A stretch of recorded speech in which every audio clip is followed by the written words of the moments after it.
So long a letter by Mariama Bardiaresa 2. Continued Chapter 22. I feel an immense fatigue.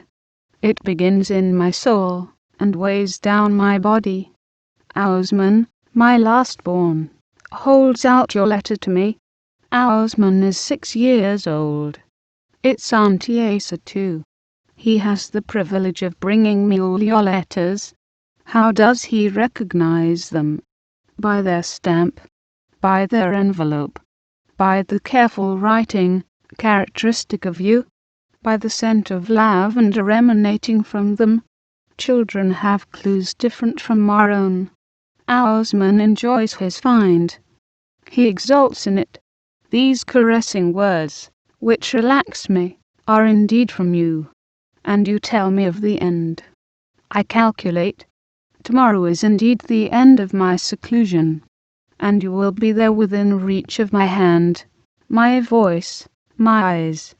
End or new beginning. My eyes will discover the slightest change in you. I have already tottled up my own.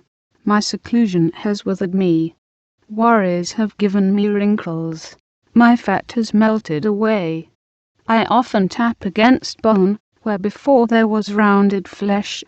When we meet, the signs on our bodies will not be important. The essential thing is the content of our hearts, which animates us.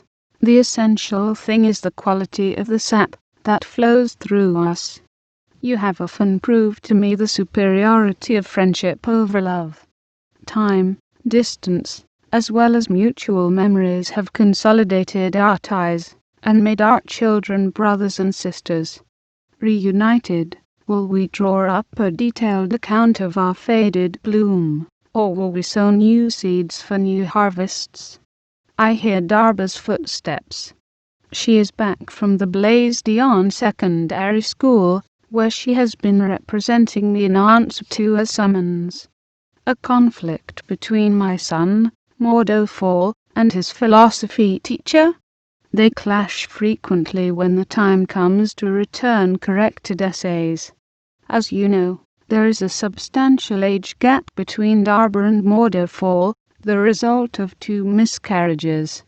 This clash, which Darba is trying to resolve, is the 3rd within 6 months in this form. Mordofall has a remarkable gift for literary work. Right from Form 1, he has been top of his class in this subject, but this year for every capital letter forgotten, for a few commas omitted, for a misspelt word, his teacher knocks off 1 or 2 marks. Because of this, Jean-Claude, a white boy who has always come second, has moved up to first position. The teacher cannot tolerate a black coming first in philosophy, and Mordofall complains. This always ends in a quarrel and a summons. Darba was ready to tell the teacher off, and no nonsense. But I calmed her down. Life is an eternal compromise.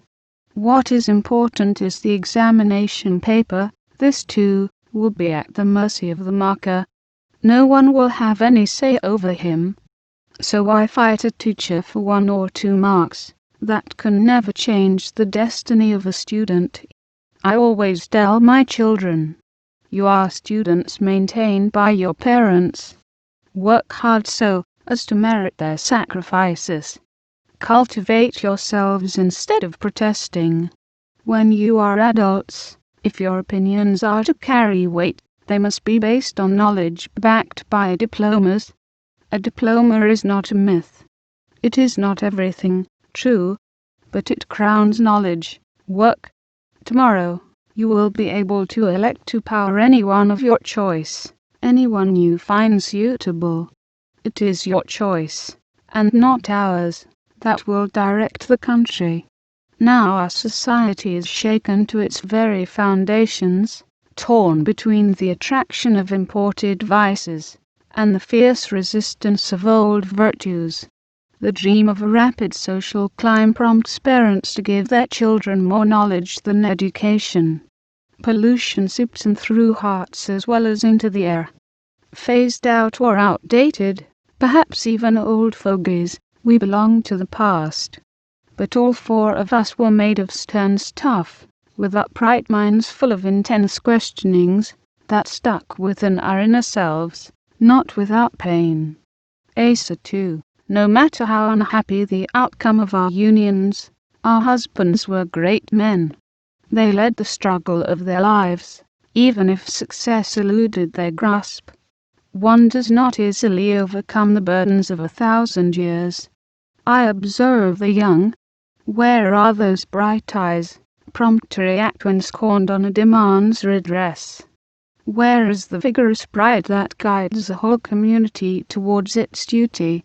The appetite to live kills the dignity of living. You can see that I digress from the problem of murder fall. The headmaster of the school certainly understands the murder-fall-teacher conflict. But you try to side with the student against his teacher. Darba is here beside me, light-hearted, smiling with all her teeth at a mission successfully accomplished. Darba does not find household work a burden. Her husband cooks rice as well as she does. Her husband who claims, when I tell him he spoils his wife. Darba is my wife. She is not my slave, nor my servant. Sense the tenderness growing between this young couple, an ideal couple, just as I have always imagined. They identify with each other, discuss everything so as to find a compromise. All the same, I fear for Darba. Life holds many surprises. When I discuss it with her, she shrugs her shoulders. Marriage is no chain.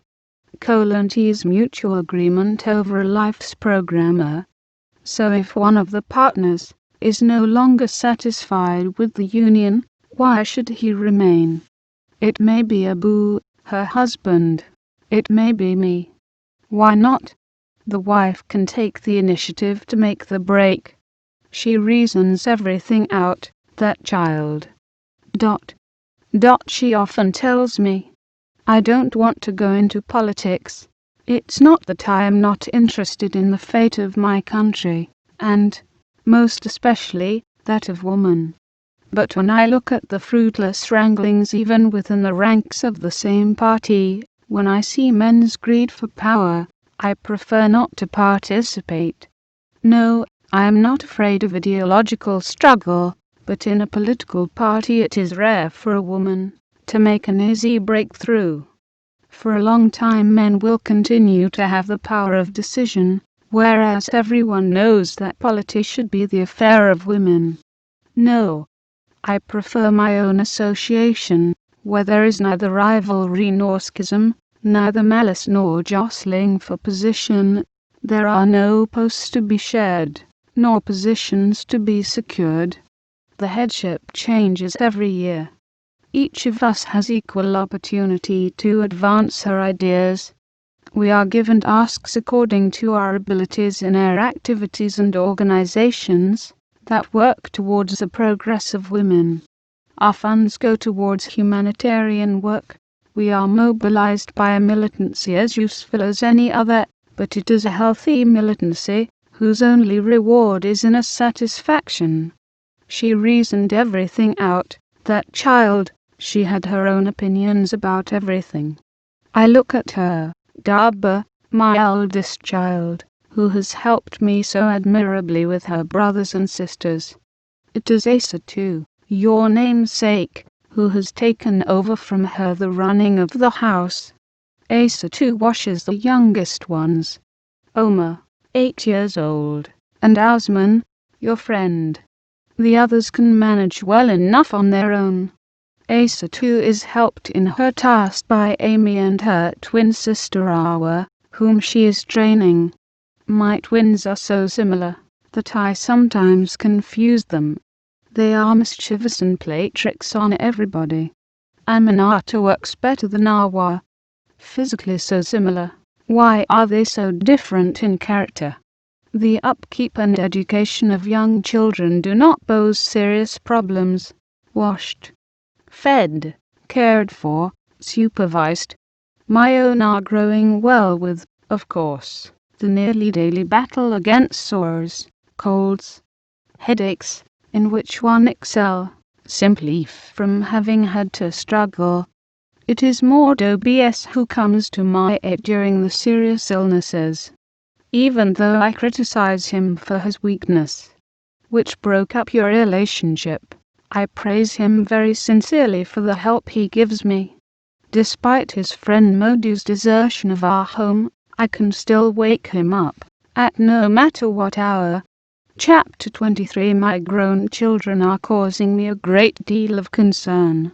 My worries pale when I recall my grandmother, who found in popular wisdom an appropriate dictum for each event. She liked to repeat, "The mother of a family has no time to travel, but she has time to die."